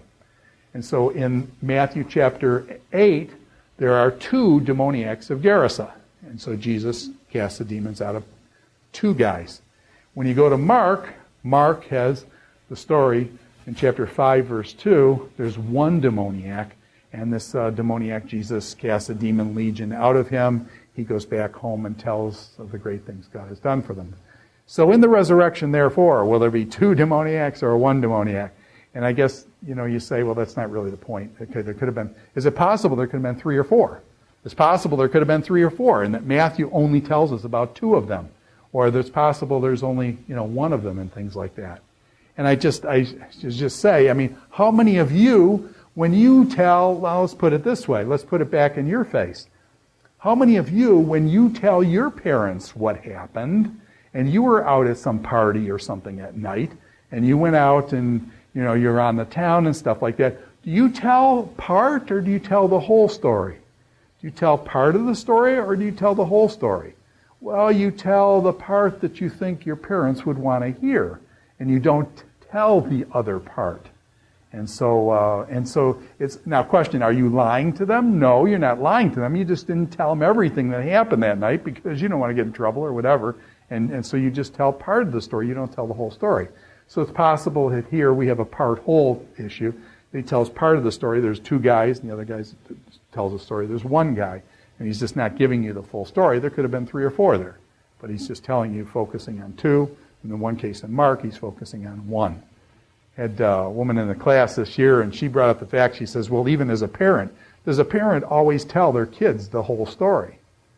And that's not true, too, that oftentimes parents tell the kids just part of the story, and the kids then,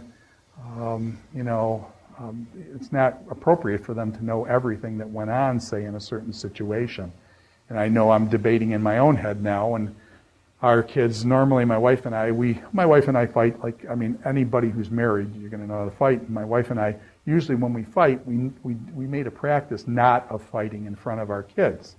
So my kids have never really seen my wife and I really go at it and get into a conflict and things like that. Because we usually, when we fight, we go upstairs, close the door, and then we have it out.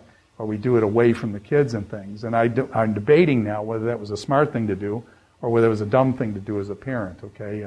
Is it good to show your kids how to resolve conflict and stuff and do it in front of them? Or is it good to, do it separately so that they don't see it? Well, then the impression is that maybe the parents don't fight. Well, my kids probably know better than that.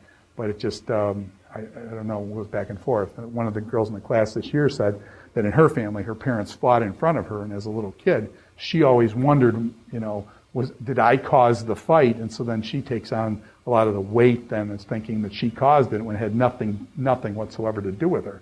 So you got to be really careful about those kind of things. But all I'm saying is, as parents, don't tell their kids everything that's going on. We're in financial difficulty or something like that. We don't lay those financial difficulties on our kids and things. And so it's inappropriate for them to know about certain things. And so, and kids, of course, and from your perspective as college students, you don't tell your parents everything either. And part whole kinds of things, number variation in this case, 2 demoniacs, 1 demoniac, part whole kind of things. Timing variations, and now this brings up a big one, timing variations.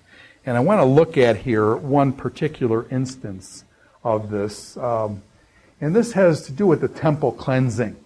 In John, now we're going to be comparing John here. John has the temple cleansing where Jesus goes in and flips over the table in the temple and drives out the shopkeepers and things and take the doves out of here kind of thing.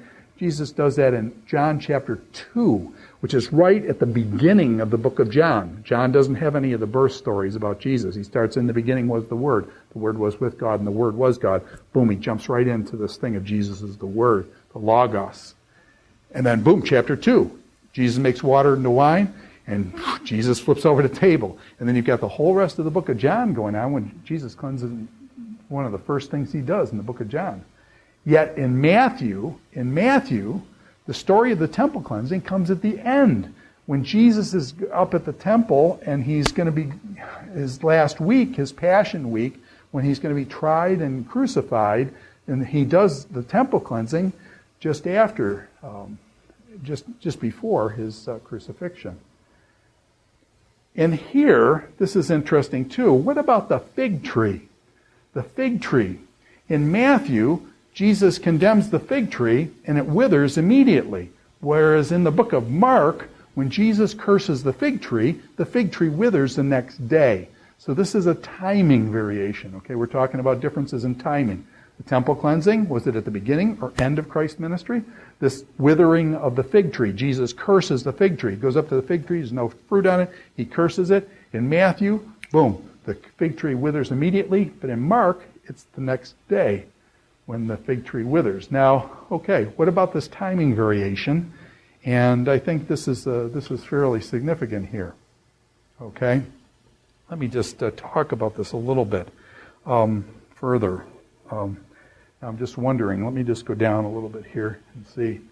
Yeah, let's deal with the temple cleansing, okay? Let me come back here and just, we've got another, people say, contradiction here, where in one, Jesus is sending out the 12, and in one, he says, don't take a staff, and just go out, don't take staff, don't take anything with you, just live off the people of the land kind of thing. And the other one, he says, take a staff with you. So there's a difference between Matthew chapter 10, verse 10, Mark chapter 6, verse 8.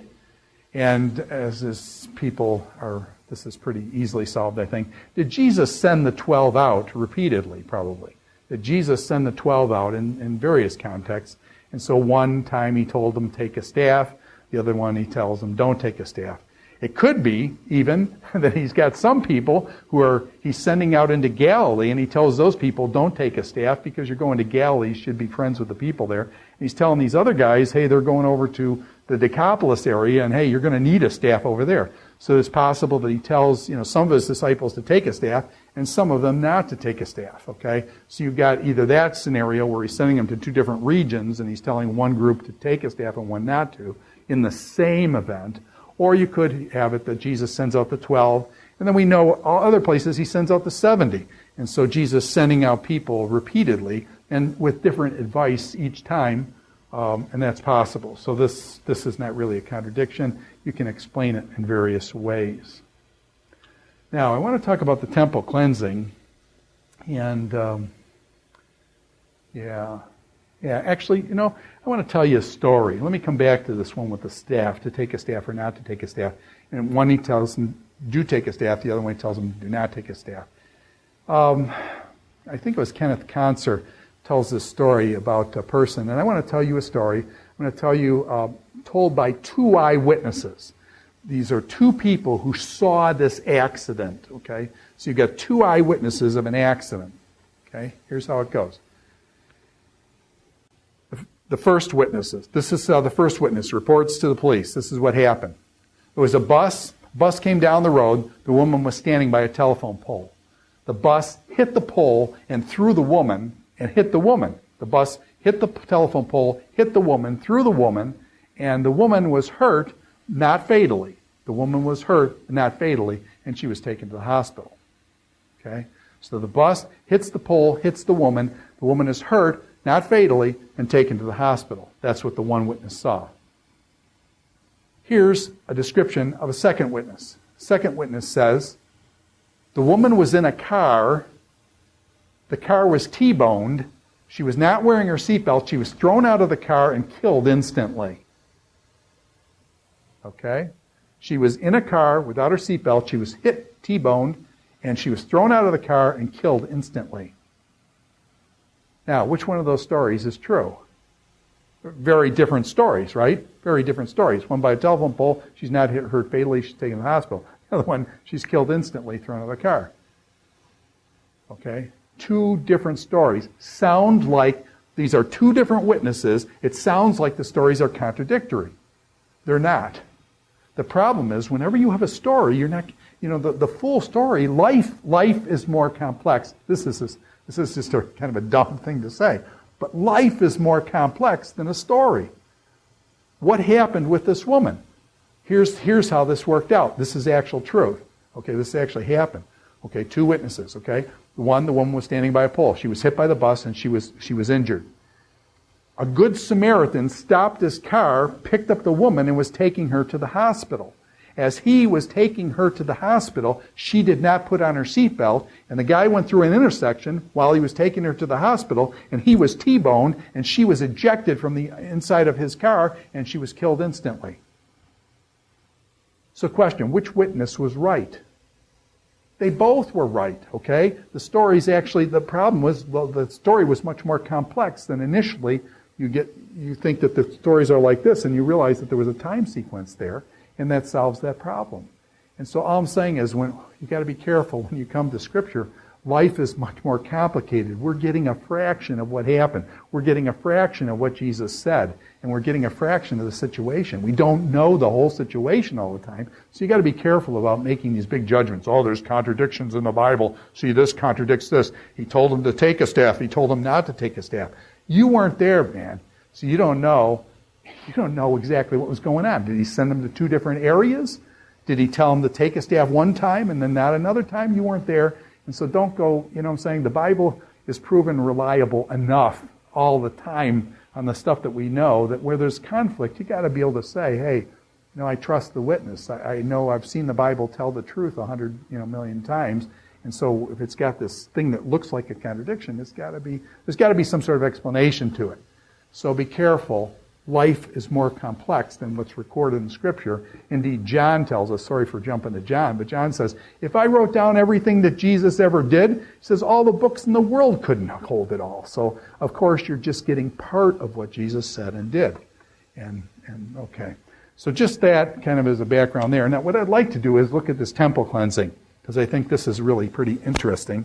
And I want to run through this, okay? This temple cleansing, Jesus flipping over the tables, is found in all four Gospels. And so I want to look at it in all four Gospels because they give us different narrations of what happened, when it happened, and that kind of thing. And what I want to ask is this: what is the function of the temple cleansing story in each Gospel? How does the temple cleansing function in each Gospel writer? How does he use the temple cleansing when he tells that story? How does he frame the story in that context and things? So, what we're going to see is that one frames the story of the gospel of the cleansing of the temple in a religious, priestly, or purity of the temple kind of way. That there's a violation of the purity of the temple. A second way will be a social justice way, where we'll see Jesus comes in and flips over the tables and cleanses the temple so that he can teach. He is the sage teacher. And he comes, and the pilgrims are there coming to his teaching. And so that'll be framed that way. Another one frames it as Jesus is flipping over the tables and kicking them out as a Messianic king. And as the Messianic king, and this is his temple, he's cleansing it up as a Messianic king, redefining the temple that he's cleansing. The temple becomes the temple of his body. And that his body is the focus here, the temple of his body. And then lastly, one of the writers will take this temple cleansing as a pronouncement, as a prophetic announcement. Get these things out of here as Jesus is participating in this prophetic kind of pronouncement, and then the rejection of the prophet. Same way that they rejected Isaiah, the same way they rejected Jeremiah and Ezekiel. They reject Jesus now in the temple area as he makes this prophetic. Actually, Jeremiah was one who was in the temple, and he would give these prophecies, and then people would wail on him and beat him and stuff. Jeremiah had a rough time, but Jesus, it's this the prophet in the temple making a pronouncement and then being rejected, and the judgment then, and then the judgment coming on the temple. If you remember Jeremiah makes these prophecies that Babylon's coming in and is going to destroy the place. And then basically people get all upset. They reject Jeremiah. They beat up Jeremiah and stuff like that. And what you have then is this judgment on the temple comes. And Nebuchadnezzar in 586 comes and wipes out the temple exactly like Jeremiah said. Jeremiah said Nebuchadnezzar would come and the Babylonians would wipe it out, destroy it. And indeed they did. With Jesus, you got the same thing. He cleanses the temple, says basically that the temple is going to be destroyed. And sure enough, 70 A.D., Titus and the Romans come in and level the temple. All I'm trying to say here is the story of the cleansing of the temple is told in 4 different ways. And so let's kind of lay that out now. The prophetic rejection. Now look at how Mark frames the story of the temple cleansing. Look at how Mark frames the story. He frames it with the cursing of the fig tree. So Jesus comes up to the temple, but before he gets to the temple, he curses this fig tree. The fig tree stands for Israel, and that Israel has not got any fruit, and it should have fruit or something. Jesus curses it. The temple is cleared, this incident, in Mark chapter 11, verse 15, thereabouts. And then the outcome, Jesus cleanses the temple. The outcome is the crowds are amazed. And in the book of Mark, you've got the crowds, you've got the amazement. Mark seems to be writing to a Roman audience. And so this fits perfectly. He cleanses the temple. The crowds are amazed, and the other people want to kill him. The religious leaders want to kill him. And so what you've got here is basically this is the rejection of the prophet by the leaders of the country. And the leaders of the country reject it, and they seek to kill Jesus when he's framed. Then what happens? Okay, so he clears the temple. there's these two very different reactions, and then what happens?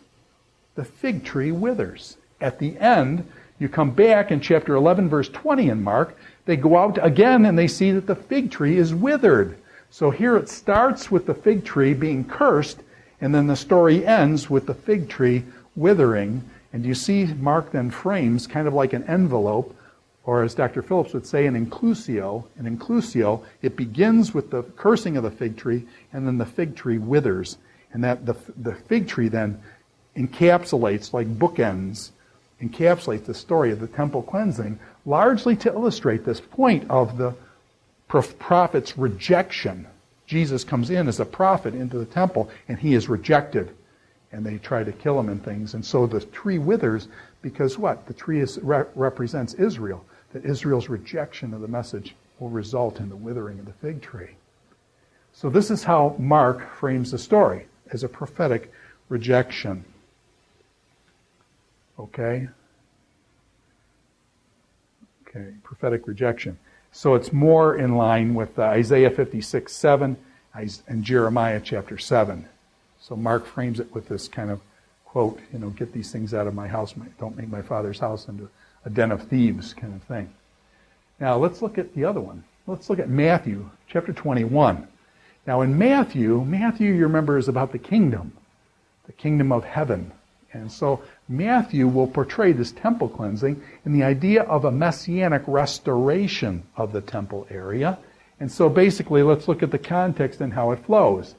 Jesus in chapter 21, Matthew chapter 21, Jesus comes into the temple area. How does he get there? He's riding on a donkey. The people are all singing, Hosanna, Hosanna, to the King. And there's Palm Sunday. Matthew chapter 21, Palm Sunday, riding into Jerusalem on a donkey, the Son of David coming in. Hosanna, Hosanna to the highest, okay? Then Jesus what? Jesus comes as the Messianic, as the Messiah. He comes into the temple and he cleanses the temple. That's the role of the Messiah, to make things right. And so he cleanses the temple, chapter 21, verse 12. In the book of Matthew, he flips over the tables and drives them out. And there's hosannas.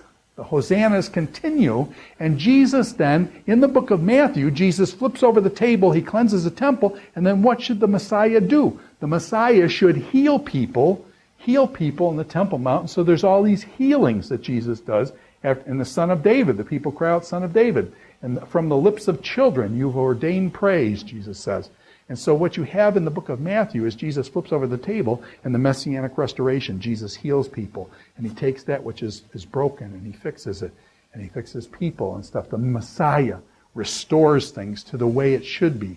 You get a glimpse of the kingdom that is not yet becoming already here when Jesus is here. Jesus is the king. He is the Messianic ruler, and so therefore he cleanses the temple and he heals people. He brings the kingdom to the now. The already but not yet, as Dr. Mathewson used to say so much, the already but not yet. And so you get a glimpse of the not yet, but Jesus doing it already here as he heals these people and restores and cleanses the temple.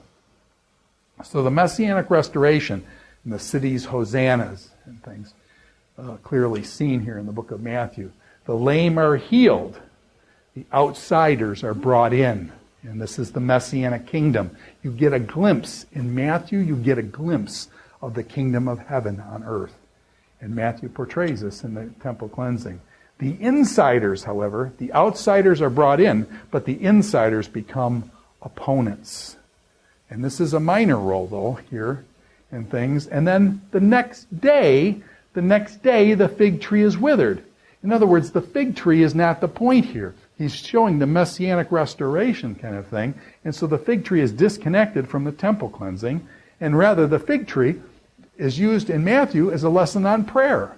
The fig tree is used as a lesson on prayer in the book of Matthew. So Matthew uses the fig tree in conjunction with these things, but he uses it for a different function and shows Jesus' temple cleansing is actually the Messiah, a Messianic restoration, especially featuring the healing of the people. Now, what do we have here in Luke? In Luke, it's interesting, in chapter 19, verse 45 and following, Luke's got the temple cleansing, And what does Jesus do? Jesus flips over the table, but then instead of healing people and making things in this Messianic kingdom, giving you a glimpse of the kingdom, here you've got Jesus teaching in the temple. And so basically it's in the context of Jesus' lament for Jerusalem. Jesus comes over the Mount of Olives and he's going to go into the temple area. As he comes over the Mount of Olives, Jesus weeps and he says, Jerusalem, Jerusalem, how many times as a mother hen I would have gathered you as chicks into my arms, but you would not. And he laments. You guys have seen in the Get Lost in Jerusalem program, the Dominus Flavit, the church where Jesus wept. The church itself is shaped like a tear, and it's on the Mount of Olives as you come down to Jerusalem across the Kidron Valley. And so the lament for Jerusalem, and this is foreshadowing. What is this a foreshadowing? The day of the Lord. This foreshadowing, the destruction of Jerusalem. God is coming to you. Jerusalem is going to be destroyed. The day of the Lord is coming. And basically, he mutes the incident. There's no reference to the money changers, the doves. There's no detail to, take the doves. The doves got a special treatment, driving the people out. There's no reference to the money changers and things. He mutes the incident of the temple cleansing. Now, why does he mute the incident of the temple cleansing, the flipping over the tables and things like that? Instead of the flipping over the tables, the driving out the money tax collectors, and this kind of stuff, and the doves take special treatment with the doves and stuff, it's taken as an example of Jesus as the sage whose teaching function, and it's through Jesus' teaching function that the audience is split. So Jesus is the teacher in Luke. He's a messianic teacher. He's a sage teacher. It's very interesting to me, and this year is, I think, the first year I made this connection with it, with Luke. Luke is the only gospel. Do you remember when Jesus was 12 years old and he went? They took him up to the temple for his bar mitzvah or whatever it was, and then they leave Jesus behind. This is kind of the first left behind series. Okay, so Jesus is left behind, and his mother and father leave. And then all of a sudden they get it like 2 or 3 days out and say, hey, where's Jesus, man? Nobody knows where he is. Says, oh, man, we lost him and stuff. So they go back to Jerusalem and they go what? They go into the temple area, and what's Jesus? Jesus is sitting there, what? Listening and teaching people in the temple area. And then his parents come up, hey, we were worried to death about you. What are you doing, man? And Jesus says, hey, I should be about my Father's business, right? His Father's business in the temple. And so Luke starts in, I think it's Luke chapter 2 or 3 in there, he starts with Jesus as teacher in the temple. And then how does Luke end in chapter 19 here? He comes at the end of his book. He also comes back to Jesus now cleansing the temple and being the messianic teacher now as a 30, 32-year-old person. So this is, it's kind of a neat way that Luke, both at the when Jesus is 12 and then when Jesus, just before his Passion Week, that he features this Jesus as sage, Jesus as wise teacher kind of thing. And that's Luke. So Luke tells the same story, the temple cleansing. He downplays certain of the details that are forefronted in the other Gospels, and instead Luke forefronts Jesus' teaching as sage. Okay. Now, I think we've lost our power here up front, but Matthew, let me just do John, and without the screen up, and just do John, and we'll just describe what happens in John. In John, Jesus comes and flips over all the tables and cleanses the temple. But at John puts the temple cleansing early. John puts the temple cleansing early, so it's almost in chapter 2 of John. This is how Jesus starts his ministry. But then Jesus says what? He flips over all the tables. What right do you do this? And Jesus says, destroy this temple. In 3 days, I'll raise it up. Well, what temple is he talking about? Jesus is flipping over the table and saying, destroy this temple, and in 3 days I'll lift it up, kind of thing. Okay? 3 days I'll lift it up. He's talking about the temple of his body. So in John, when Jesus flips over the tables, there's a transition from the temple cleansing to the temple of his body, and that in 3 days he'll raise it from the dead. By the way, is that issue that John raises, that in 3 days he'll raise it from the dead, is that a really important issue for the Jews? Yes, it is. Because do you remember on Jesus' trial when he comes before Caiaphas, there's some witnesses come forward and they said, on what basis should we accuse Jesus? On what basis should we accuse Jesus? Because he said he would destroy the temple and raise it up in 3 days. Did they not get it, that he was talking about the temple of his body? But then he raises from the dead the temple of his body 3 days later after resurrection. And so what you have in John then is John starts his gospel explaining to the Jews that he's not talking about the temple there. He's talking about the temple of his body. And when he raises from the dead, then his disciples put it together. Whoa, okay, that's what he was talking about. But they misunderstood. And so John is basically short-circuiting this Jewish misunderstanding of Jesus, that Jesus was going to destroy the temple. That's not the point. The point for the Jewish people, we realize the temple is the temple of his body. And so John puts that right initially. And so John puts Jesus' temple cleansing in the temple in that shift, that the temple that he's talking about is the temple of his body. So what you have then is in Matthew, Mark, Luke, and John, Luke is the sage teacher. Mark is the prophetic rejection. Matthew is something on the kingdom, and Luke and John was the temple of his body. So they use the story of the temple cleansing is used in 4 different ways, according to the writer. And it's just absolutely beautiful how each writer crafts the story of the temple cleansing and puts it in a different context and gives it a different flavor and things, and sees it from a different perspective. Even as, and let me just use one more example, and we'll quit with this. How many refs do you have in a basketball game? How many refs do you have at a basketball game? Do you ever have just one ref? No, you don't have one ref. You have 2 or 3 refs because you need different perspectives. One ref may see, if somebody goes up and gets hit from one side, the other guy didn't see him, and he whacked him with his hip, and that's why the guy went flying and stuff. But the other guy, from the different perspective, and if you've ever watched referees, you'll notice that they work different aspects of the court so that they can see different from a different perspective. And so what you've got is the gospel writers telling the same story, but they're like refs. They're looking from different perspectives. So as you need multiple refs in a basketball game.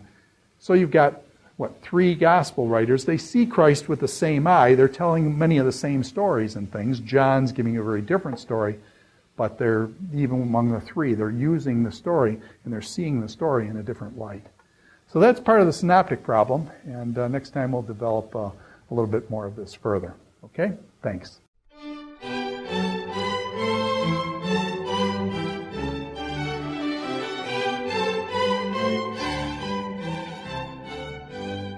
This is Dr. Ted Hildebrandt in his New Testament History, Literature, and Theology course. Lecture number 15, finishing up on prayer in the book of Luke in the Emmaus Road, and then proceeding into the synoptic problem.